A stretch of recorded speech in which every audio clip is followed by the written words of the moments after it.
Now, in terms of the data migration, if you don't want to touch the data dictionary of the source database, maybe you do need to keep it online for a period of time for archival purposes, or maybe you want to keep the previous version as an OLAP analytic read-only thing while you're using 12c for your transaction processing, your live production. I mean, there's different options and different needs that businesses have. The bottom line is Oracle does give us the ability, actually a few different ways, to do data export and import from your old database and then just bring those schema objects into the 12c instance. Of course, you'd have to have a separate 12c instance down. You'd have to have a 12c database up. But you can use transportable table spaces to bring table spaces from previous versions into 12c. We can also use the Oracle Data Pump tools to do data export and import. Here you can get very granular and pick and choose specific schema objects from your old database that you want to add to your new one. The advantage here is that you may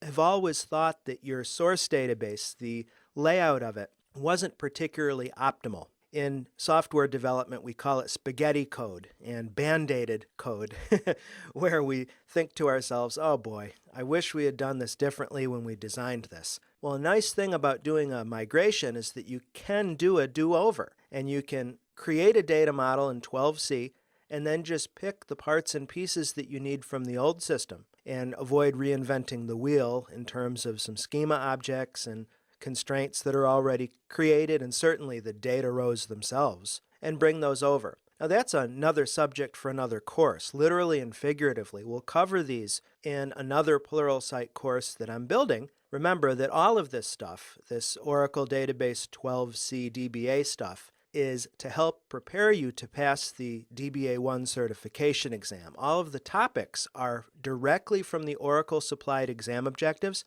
So I'm doing a separate Pluralsight course on the subject of backup, restore, data import, and data export. So be on the lookout for that in the Pluralsight library. Now enough slides. Let's get into the demo and get some work done.